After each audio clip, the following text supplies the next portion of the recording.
السلام علیکم ناظرین، آپ دیکھ رہے ہیں ٹی ڈی ایم۔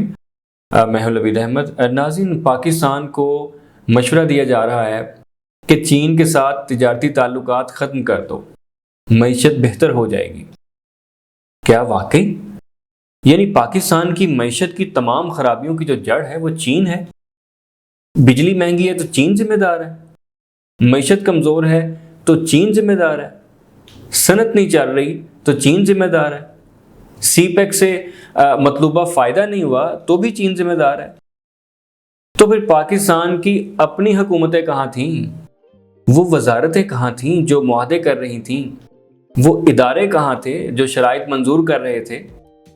وہ حکومتیں کہاں تھیں جو انہی منصوبوں کو پاکستان کا مستقبل اور گیم چینجر قرار دے کر عوام کے سامنے پیش کر رہی تھیں؟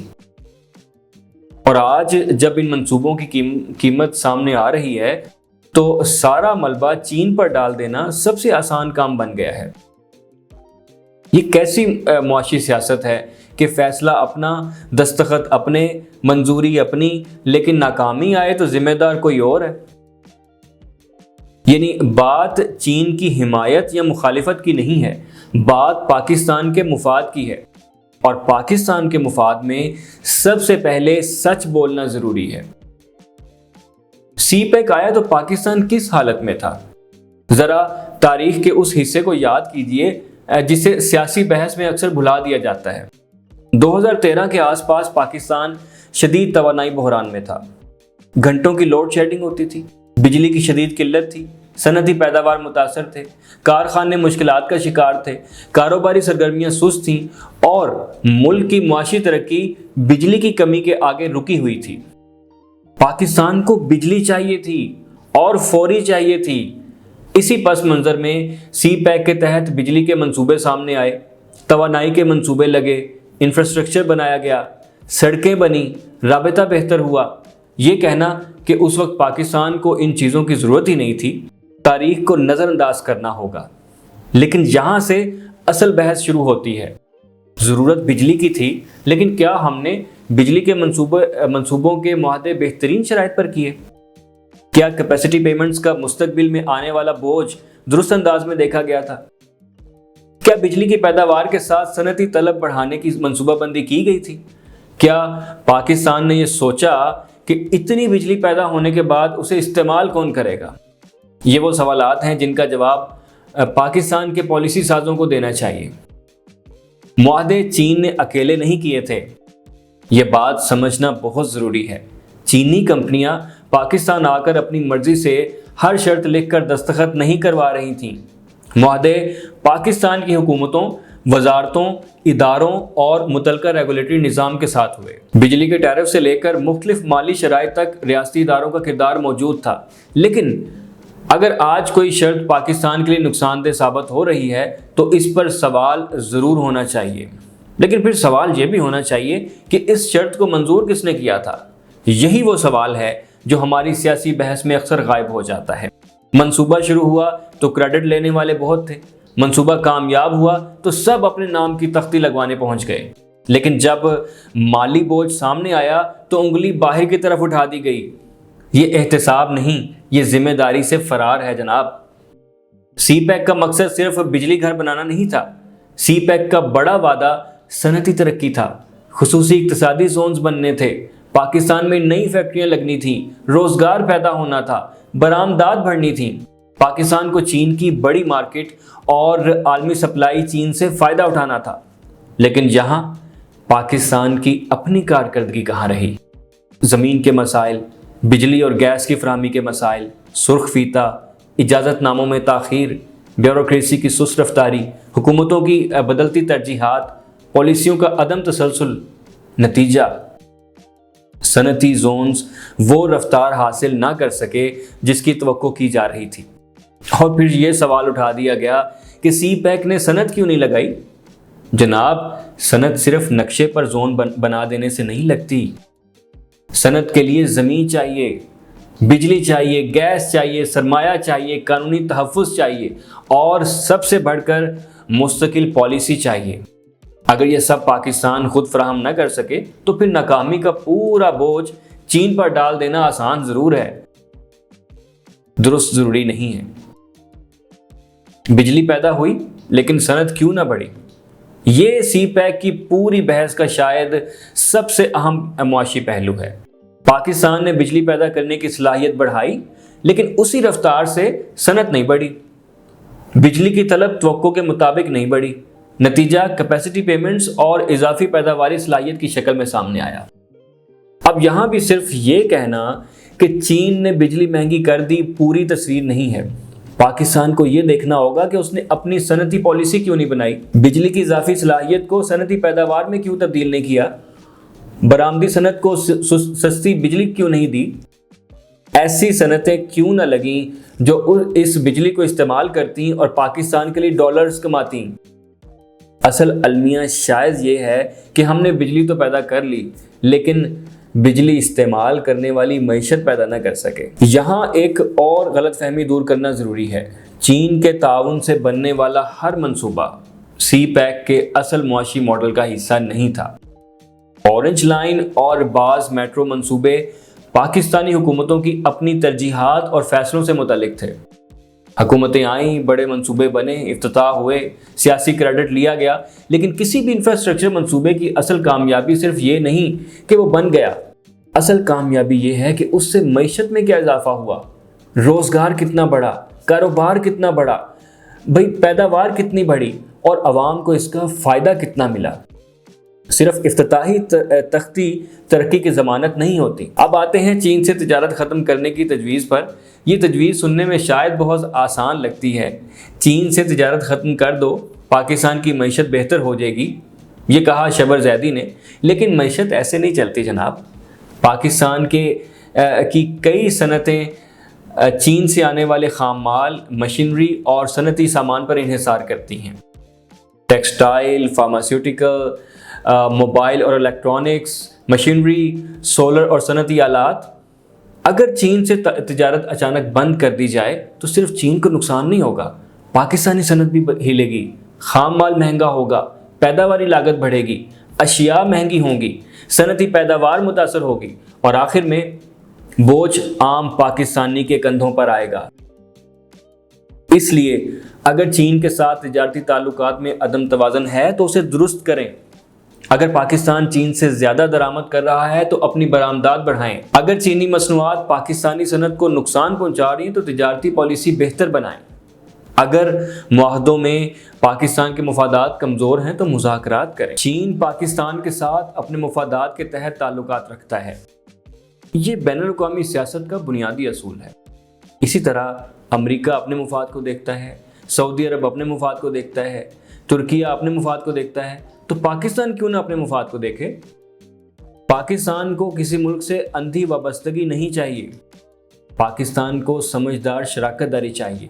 چین سے تعلق ہے تو ایسا تعلق جس سے پاکستان کو صنعت ملے، ٹیکنالوجی ملے، سرمایہ کاری ملے، روزگار ملے، برآمدات بڑھیں اور پاکستانی صنعت عالمی مارکیٹ میں مقابلہ کر سکے۔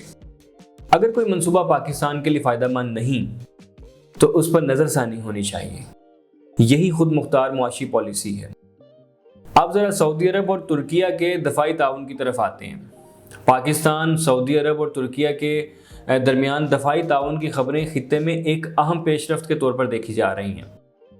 تینوں ممالک کے درمیان پہلے سے دفاعی اور سفارتی تعلقات موجود ہیں۔ اگر یہ تعاون مزید منظم ہوتا ہے تو اس کے لیے علاقائی اثرات بھی ہوں گے۔ پاکستان اپنی دفاعی صلاحیت اور تجربہ فراہم کر سکتا ہے۔ ترکیہ جدید دفاعی ٹیکنالوجی اور اپنی مضبوط دفاعی صنعت کے ذریعے تعاون بڑھا سکتا ہے۔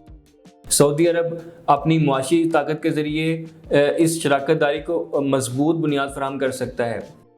یہ تعاون پاکستان کے لیے مواقع بھی پیدا کر سکتا ہے، لیکن یہاں بھی جذبات سے زیادہ قومی مفاد کو دیکھنا ہوگا۔ دفاعی تعاون کا فائدہ پاکستان کو عملی طور پر ملنا چاہیے۔ صرف معاہدہ ہو گیا، صرف تصویر بن گئی، صرف بیان آ گیا، اس سے پاکستان مضبوط نہیں ہوگا۔ پاکستان کو دیکھنا ہوگا کہ اس تعاون سے کیا حاصل ہوتا ہے۔ کیا دفاعی ٹیکنالوجی منتقل ہوتی ہے؟ کیا مشترکہ پیداوار بڑھتی ہے؟ کیا پاکستانی دفاعی صنعت کو نئی مارکیٹ ملتی ہے؟ کیا برآمدات بڑھتی ہیں اور کیا سعودی سرمایہ کاری پاکستان آتی ہے؟ کیا ترکیہ کے ساتھ صنعتی اور تکنیکی تعاون بڑھتا ہے؟ اگر ان سوالات کا جواب ہاں ہے تو یہ شراکت داری پاکستان کے لیے واقعی فائدہ مند ثابت ہو سکتی ہے، لیکن اگر یہ صرف ایک اور خوبصورت سفارتی تصویر بن کر رہ گئی تو عوام کو اس سے کیا ملے گا؟ پاکستان کو کسی غیر ضروری تنازع سے بھی بچنا ہوگا۔ پاکستان کے لیے علاقائی امن بہت اہم ہے، سعودی عرب کے ساتھ تعلقات بھی اہم ہیں، ترکیہ کے ساتھ تعلقات بھی اہم ہیں، لیکن پاکستان کی خارجہ پالیسی کا بنیادی اصول یہ ہونا چاہیے کہ ملک کو کسی ایسے غیر ضروری تنازع میں نہ دھکیلا جائے جس سے قومی مفادات متاثر ہوں۔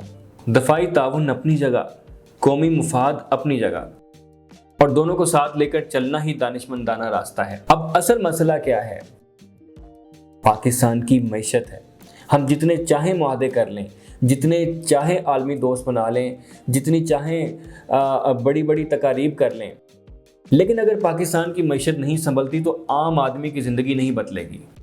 آج بھی مہنگی بجلی ایک مسئلہ ہے، بیرونی قرضے ایک مسئلہ ہے، مہنگائی ایک مسئلہ ہے، بے روزگاری ایک مسئلہ ہے، کمزور برآمدات ایک مسئلہ ہے، سیاسی عدم استحکام ایک مسئلہ ہے، سرمایہ کاری کا کم ہونا ایک مسئلہ ہے، اور بار بار بیرونی مالی مدد کی ضرورت پڑنا بھی ایک مسئلہ ہے۔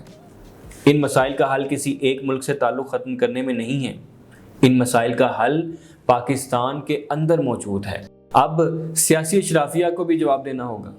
ہر حکومت اپنی کامیابی کے لیے منصوبے شروع کرتی ہے، پھر حکومت بدلتی ہے، نئی حکومت آتی ہے، پرانے منصوبوں پر سوال اٹھاتی ہے، نئی پالیسیاں بناتی ہے، پھر کچھ سال بعد وہ حکومت بھی چلی جاتی ہے اور عوام وہیں رہتے ہیں، بل بھی وہی ادا کرتے ہیں، ٹیکس بھی وہی ادا کرتے ہیں، مہنگائی بھی وہی برداشت کرتے ہیں، اور قرض بھی بالآخر قوم ہی کے ذمہ رہتا ہے۔ یہ سلسلہ اب ختم ہونا چاہیے۔ ملک کی معاشی پالیسی جو ہے وہ حکومتوں کے ساتھ نہیں بدلنی چاہیے۔ 10 سال کی پالیسی، 20 سال کی پالیسی، صنعت کے لیے واضح سمت ہو، توانائی کے لیے واضح منصوبہ ہو، برآمدات کے لیے واضح ہدف ہو، اور ہر حکومت پچھلی حکومت کے منصوبے کو صرف سیاسی دشمنی کی بنیاد پر ختم نہ کرے۔ پاکستان کو اب کیمپ نہیں، کامیابی چاہیے۔ چین کے کیمپ میں جانا ہے یا امریکہ کے کیمپ میں جانا ہے، سعودی عرب کے قریب جانا ہے یا کسی اور طاقت کے، یہ بحث محدود سوچ ہے۔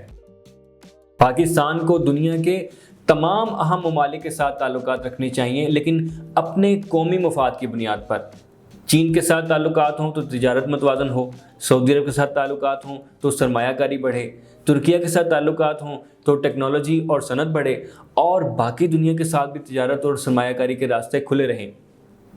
پاکستان کو کسی ایک دروازے کا محتاج نہیں ہونا چاہیے۔ پاکستان کو اتنی مضبوط معیشت بنانی چاہیے کہ دنیا کے دروازے خود پاکستان کے لیے کھلیں، اور یہی اصل تلخ حقیقت ہے۔ ہم نے کئی بار گیم چینجر سنا، کبھی منصوبہ گیم چینجر تھا، کبھی معاہدہ گیم چینجر تھا، کبھی سرمایہ کاری گیم چینجر تھی، لیکن عام آدمی آج بھی پوچھتا ہے میری زندگی کب بدلے گی؟ یہ سوال کسی ملک کے خلاف نہیں، یہ سوال پاکستان کے اپنے نظام سے ہے۔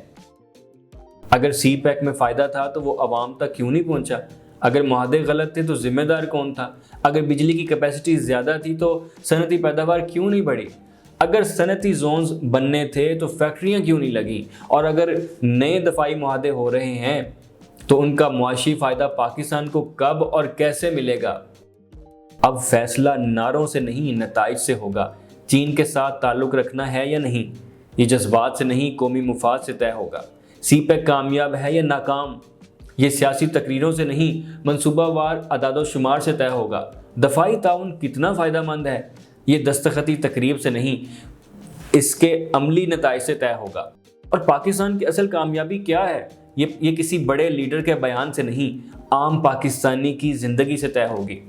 جب بجلی سستی ہوگی، جب صنعت چلے گی، جب نوجوان کو روزگار ملے گا، جب برآمدات بڑھے گی، جب سرمایہ کاری کو اعتماد ہوگا، اور جب پاکستان کو ہر چند سال بعد مالی بحران سے نکلنے کے لیے دوسروں کی طرف دیکھنے کی ضرورت نہیں پڑے گی۔ ایک آخری بات کرتا چلوں کہ پاکستان کو نہ چین دشمنی کی ضرورت ہے، نہ اندھی چین پرستی کی، پاکستان کو نہ نعروں کی ضرورت ہے، نہ سیاسی ڈرامے کی، پاکستان کو نتیجہ چاہیے۔